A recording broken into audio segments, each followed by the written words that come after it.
Hello guys, this is a quick video on how to add a Stripe payment method on your Woocommerce account.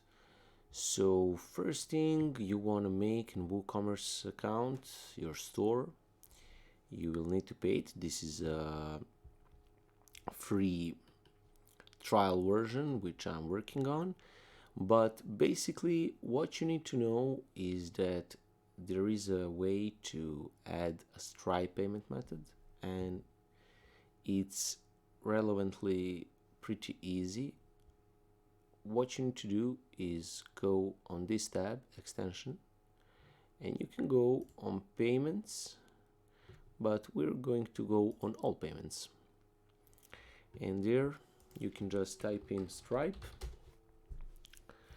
and the first thing that is going to pop up is Stripe by Woocommerce that says accept all major debit and credit cards as well as local payment methods with Stripe. When you click on that, you can free download it, and there is an explanation on how to install it and how to connect your Stripe account with Woocommerce. I hope this video helped you. Throw us a subscribe for more useful tips.